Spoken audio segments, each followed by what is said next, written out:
episode. Today we're fishing Smith Mountain Lake in the late fall. I just got this first little dink on a grub, just making a couple casts at the rocks just to see what I could get. And just first fish, a total dink, but it's still the first fish. So that's nice to get. We'll be probably just targeting docks and other shallow things, so stay tuned.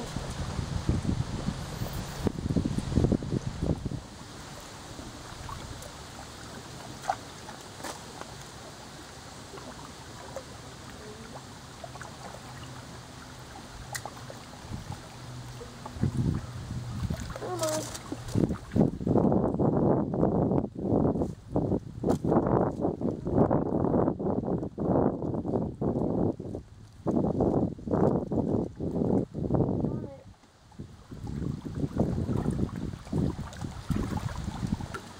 Oh, yep. Idiot ate it.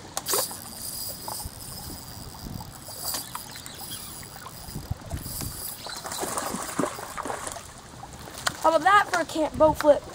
Look at that, beautiful fish. Look at that. Look at him. Oh, that is so cool. Look at that. Look at that pattern on him. That was all on camera. Look at that, inside and out on that shaky head. Dude, that is such a pretty fish. Oh, you can't see it on this side. Here you go. Check it out. That was totally funny. That was totally awesome. I can almost picture in my head, you know how when you're watching fishing videos and you can tell when there's it'll transition into another scene and you'll see them make a cast and you know they're gonna get bit and they don't? I almost felt like this was gonna be one of those scenes, and what do you know? He picked it up. Nice, that's not a bad fish. Not a bad fish at all. Okay, there we go.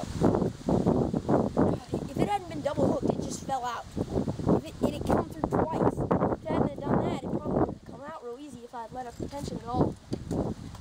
Nice, nice. Look at the gut on him. He's obviously here to feed. Look at that really beautiful pattern on him. That black on his back. That is so cool. That's probably a 1.5, 1 3/4 pound fish. Really nice one. I almost would have thought it was a spotted bass.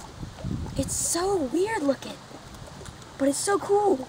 You can even see it, look. You can even see it. I don't know if the camera can pick that up, but you can see it on his fins here. There's a black dot, black all over him. Look at that black on his plate. That's very cool. Very cool. Awesome. Let's get her released. Right next to the lawn chair. That time I casted the deeper water and was working it up towards the bank. Man, look at that gut. Awesome.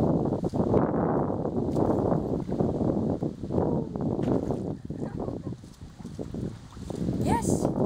Fish number 2, and that's a good one. Let's get some more like that. Hey guys, Jack here. Just got fish number 3. Yeah, buddy. On a little grub.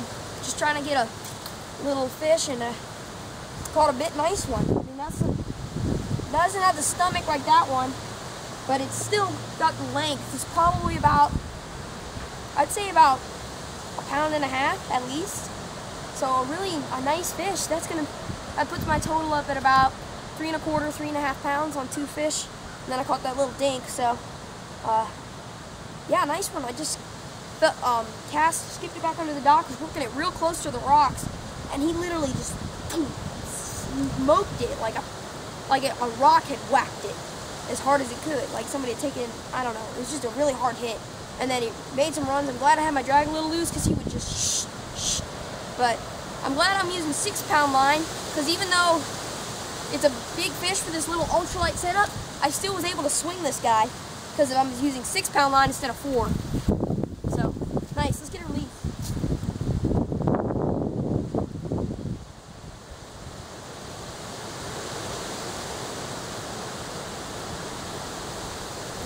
There we go. Nice one. See if we can't get some more. I don't have a problem with swinging fish. Like I've learned from fishing, I've learned not to have a problem with swinging them. I mean, unless I'm worried that my line is probably frayed, then I can swing them. Like, I just swung like a 1.5 pounder on 6 pound line, a little ultralight rod. I don't have a problem swinging them really. So, I've swung. The biggest fish I ever swung was about swung like a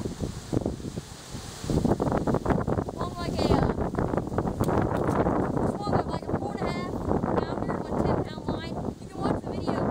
They call it Big Mouth. Check it out. It was crazy. I don't recommend it up a steep bank, 10 pound line, not the expensive nice type, but I still did it and it was fine. So just be careful. If you've got the confidence and you know your gear can do it, then go ahead and do it. I also have tried to boat flip a catfish on a cheap rod and snapped it in pieces. So be careful. See if we can get one to bite an MDO custom jig. If one hits one of this, look at that color, guys. That's awesome. If I can get one to hit this, it's probably going to be a big one. Probably going to be a big one. It's the Basco color. It's a great brown and orange color jig. I've always wanted a good brown and orange jig, and no company really makes them until I saw this color from MDL, so I knew I had to have it. And it is perfect brown and orange jig. Check it out. Goes perfectly with the Berkley Avett Pit Boss and Big Texan, which I like to use. So let's see. Colors match up perfectly. So let's see if we can't get a fish to think it matches up perfectly.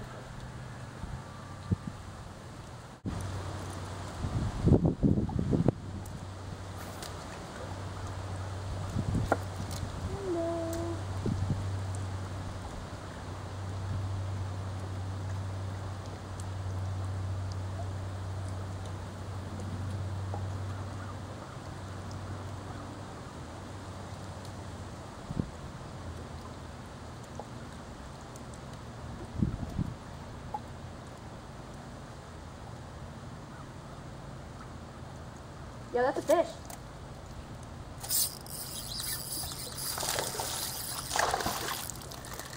Ha-ha! Sucker. Got you. Look, every dock we've hit has got one. This is the smallest one, but it's another fish. Look at that. Awesome! Little shaky head, VMC shaky head, 1/8 ounce. Zoom trick worm, watermelon red. Fish. That is cool. I was like, it's hitting I could feel it coming over the rocks, and it felt really good. Like, it almost felt like a bite sometimes. And then I'm like, ding! Like, was that a rock or a bite? Then it goes, and starts moving off. I'm like, oh, that's a bite. So that's the 4th fish of the day, and that is the 4th dock we've hit. And the fish is like, probably ain't even a pound. Or like 3/4 of a pound, but still, that brings about the 3 biggest, because